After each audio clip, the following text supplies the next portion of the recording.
예, 저기 갑제 29호증에 24 기획재정부 장관이라고 되어 있는 그 문건 혹시 가지고 계신 분 있으면 실무화상 게 좀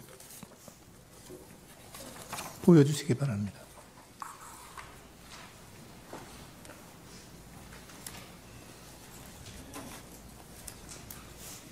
예, 실무화상 게 좀 확대해 주실래요?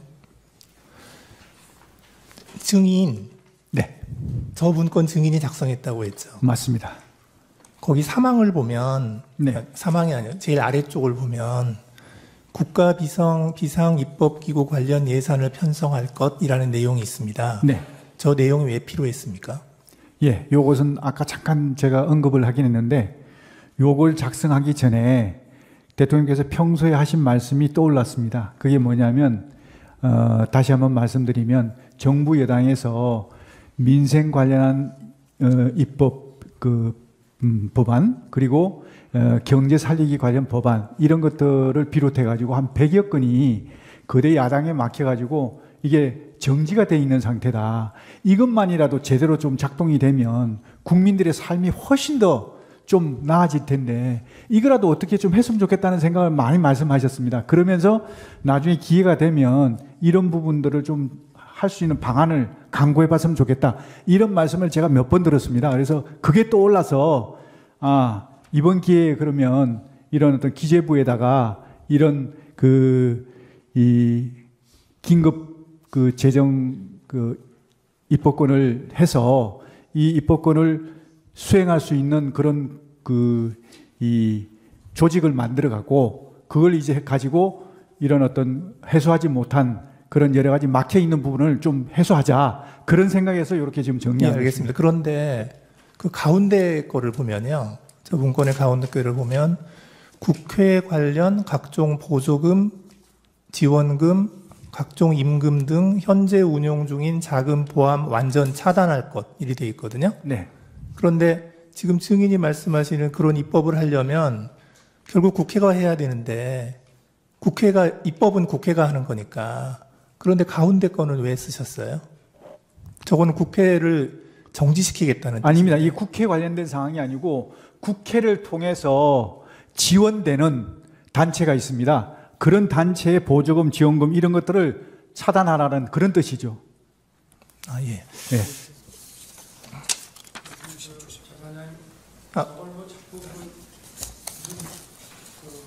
해석을 한다면 저는 재정부 장관에게 얘기할 사안은 좀 아닌 것 같습니다. 예를 들어서 저거를 국회의 존재를 부정하고 뭐 하는 그런 내용이라면은 저거는 기재부 장관이라는 거는 국회가 만든 예산을 그 예산 범위, 예산의 틀 내에서 무슨 일을 하는 것인데 저거를 만약에 굉장히 아주 극도의 정치적인 차원으로 이해를 한다면은 저거는 더구나 계엄에 대해서 반대를 하는 기재부 장관에게 줄 내용은 저는 아닌 것 같습니다. 그래서 기재부 장관에게 주무부처 장관이 저런 거를 전달했다 그러면은 저거는 좀 어떤 예산의 틀 안에서 한다는 취지로밖에 보지 않을 수 없는가 하는 게 저도 지금 문건을 보면서 갖게 되는. 근데 저기에 보면 네. 임금이라고 되어 있어서 네.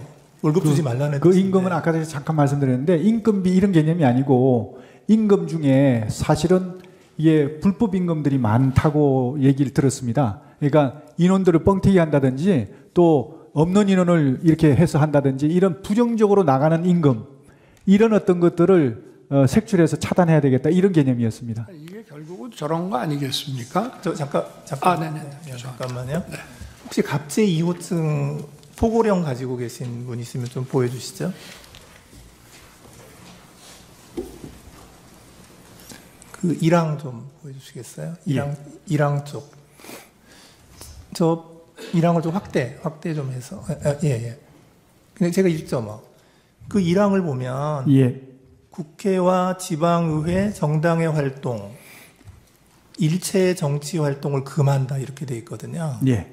그래서 저 기획재정부 장관에게 준 그 갑제 29호증의 24의 기재 내용하고 이 포고령의 그 제1항의 1항을 이렇게 종합해서 보면 결국은 가장 주된 목표가 그 입법기구인 국회의 기능을 정지시키겠다 하는 그런 의도가 있는 것으로 보이거든요. 저는 솔직히 그렇게까지 하진 않았습니다. 이건 제가 아까 말씀드렸지만 국회의 기본적인 입법 활동은 당연히 존중돼야 되고 보장돼야 된다고 저는 생각하고 있습니다. 그렇기 때문에 다만 정치 활동은 이거는 여러 가지 그 정치 활동을 빙자해서 국가 체계를 문란하게 할 수 있으니까 이런 활동은 좀 어떻게 제한시킬 필요가 있다. 이런 판단에서 정리한 것이지 어떤 입법 활동까지 맡겠다 이런 것은 아니었다. 저는 그렇게 말씀드릴 수 있습니다. 예, 그리고 그 아까 주신문에서 말씀하실 때 증인께서 국회에 병력을 투입시킨 이유가 국회 봉쇄나 침투가 아닌 국회 질서 유지였고 따라서 처음부터 국회를 봉쇄할 아무런 계획도 없었다. 이렇게 말씀하셨어요. 네. 그렇게 말씀하신 거 맞죠? 네. 그런데 실제로 보면 국회의장께서도 그 출입구로 못 들어가서 담을 넘어서 들어갔고, 그리고 일부 국회의원들께서는 그 차단한 병력들이 그 진출로를 열어주지 않아서 국회에 못 들어간 그런 경우도 있었거든요. 그래서 증인께서 말씀하시는 거하고 달리 실제로는 국회 봉쇄가 목표가 아니었나 하는 그러한 정황들이 많이 보이는데 그 점은 어떻게 생각하십니까? 네, 재판관님 말씀 존중합니다. 그런데 저는 생각이 좀 다른 게 말씀하신 대로 제가 만약에 봉쇄를 했다 그러면 국회의장님이 담을 넘어가서는 안 됩니다. 담을 넘어갈 수 없어야 맞는 겁니다. 봉쇄라는 개념 자체는요, 손에 손잡고 정말 울타리를 다 에워싸서 한 사람도 들여보내지 않는 것이 봉쇄입니다. 그런데 정말 많은 사람들이 담을 넘어갔다고 그러더라고요. 그건 봉쇄가 안 됐다는 겁니다. 출입구 위주로. 출입구는 왜 막았을까요? 그러니까 출입구 위주로 이제 출입을 통제한 것이죠. 그러니까 출입 통제라는 의미가 출입을 통제한다는 의미가 출입을 완전히 전면 금지한다는 의미가 아니고 출입 통제라는 의미에는 근데 국회의원들을 막았잖아요. 국회의원들 통과를 중간에 다 시켰지 않습니까? 저는 그렇게 알고 있는데. 그게 막았다가 또 통과시켰다가 또 다시 막았죠. 아, 그건 제가 잘 모르겠는데 저는 이제 거기서 통과를 시킨 걸로 좀 알고 있었거든요. 예, 알겠습니다. 선별적으로. 예, 이상입니다. 네. 아니요. 한 가지만 예, 예. 이비선 재판관님 질문하겠습니다. 그 증인이 생각하는 이 사건 계엄의 목적은 거대 야당의 경종을 울리고 부정선거의 증거를 수집하기 위한 것, 이렇게 정리하면 됩니까? 네. 이 사건 계엄의 목적이, 다시 정리하겠습니다. 이 사건 계엄의 목적은 거대 야당의 경종을 울리고 부정선거의 증거를 수집하기 위한 것이다. 부정선거에 대한 증거를 수집한다는 것보다 부정선거에 대한 실체를 제대로 파악을 해서 그 부정선거에 대한 그 국민들에게 네. 이게 있었는지 없었는지, 정말 있었다면 없었다면 국민 부정선거 없으니까 걱정하지 마세요라고 얘기하면 될 것이죠. 이러한 이유로 비상계엄을 선포할 수 있다고 생각을 하시는 거죠? 그러니까 이러한 목적을 위해서 비상계엄을 선포할 수 있다, 이렇게 생각을 하시는 거죠? 그 비상계엄 요건은 네. 대통령님께서 판단하시는 것이기 때문에 알겠습니다. 그 요건에 대한 것은 대통령님 몫이라고 생각합니다. 그 국가 비상 입법기구 아까 말씀을 하셨는데 그 입법 권한을 실행할 기구를 아마 생각을 하신 것 같아요. 네. 예, 그게 그러면은 그 5공화국 당시에 국가보위 입법회의하고 좀 같은 성격으로 보면 되겠습니까? 아닙니다. 그거하고는 다릅니까? 전혀 다릅니다. 이거는 그럴 것 같으면 제가 국무총리나 그런 분한테 이걸 주지 왜 기재부 장관에게만 줬겠습니까? 기재부 장관에게 준 것은 기재부 장관이 할 수 있는 역할을 하라는 거거든요. 그래서 기재부 장관이 할 수 있는 게 그 역할입니다. 예, 시간이 많이 돼가지고 3분만 드릴 테니까 3분 내에 맞춰 주십시오. 예. 지금 비상입법기구 단어 때문에 굉장히 오해가 있는 것 같습니다. 이게 비상입법기구를 생각하셨을 때 이게 국회를 대신하는 입법기구를 생각하신 건 아니죠. 그럴 것 같으면 제가 기재부 장관에게 주면 안 되고 국무총리한테 줘야 될 이게 거예요. 자꾸 과거에 국보위를 연상시켜서 국회를 해산시키고 국회를 대체하는 무슨 입법기구를 만드는 것처럼 오해를 하고 있는 것 같아서 예. 물어봅니다. 그거는 제가 뭐 이렇게 쓸 때 잘못 실수를 한 것 같습니다. 뭐 계엄을 선포한 사람은 대통령인 저 자신이니까 아까 계엄 선포의 이유를 그 장관에게 이렇게 물어보셨는데요. 계엄 선포의 이유는 야당에 대한 경고가 아니고요. 주권자인 국민에게 호소해서 엄정한 감시와 비판을 해달라는 것이지 야당에 대한 경고는 아무리 해봐야 소용이 없습니다. 야당에 대한 경고가 먹힐 거면 이런 비상계엄을 할 필요가 없습니다.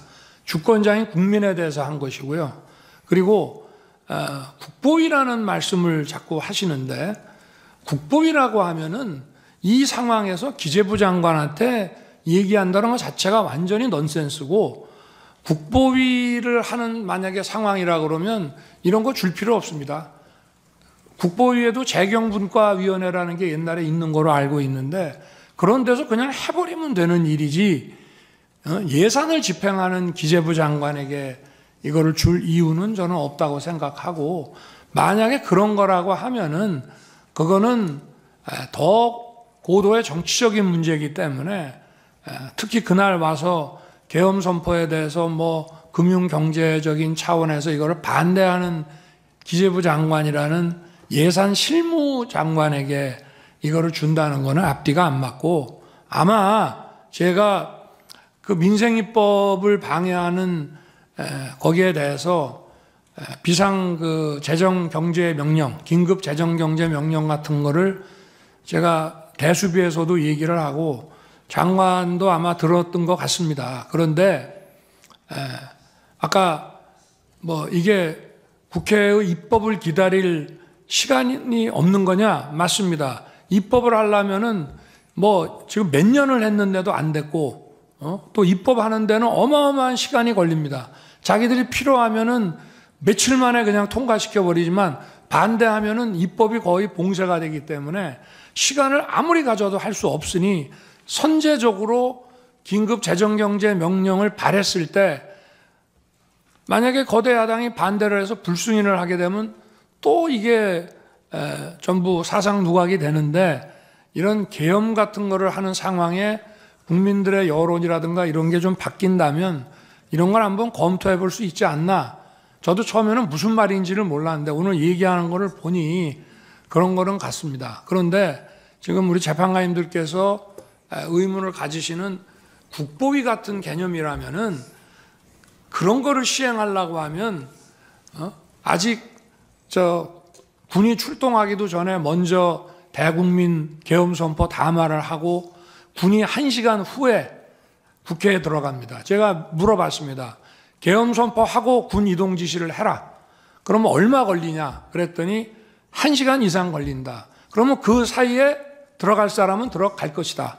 국회가 개회 중이고 또 의원회관에도 많은 사람이 있고 소통관에도 또 인원들이 있기 때문에 또 아직도 예결위가 끝나지 않은 상태니까 그래서 이거를 막지 않고 국회라는 이 시스템을 인정하는 한도 내에서 이걸 한 것이기 때문에 그렇게 한 것이고요. 뭐 일부 못 들어갔다라고 얘기를 합니다만은 그럴 수는 없습니다. 다 서울경찰청에서도 그 입구에서 전부 다 들여보냈고요. 군이 도착하기 전에 다 들여보냈고 어디 통제가 한다 하니까 먼저 들어가려고 담을 넘어가신 분은 계실지 모르지만 190명이나 빠른 시일 내에 시간 내에 들어와서 이 계엄 해제 논의를 해가지고 계엄 선포 계엄 효력 발생 시간이 11시인데 1시에 벌써 계엄 해제 요구 결의안이 통과됐다는 것은 그 사실 자체만으로 보더라도 이거를 통제하고 막지 않았다는 것을 의미합니다. 네, 그렇게 말씀을 드리겠습니다. 네, 알겠고요.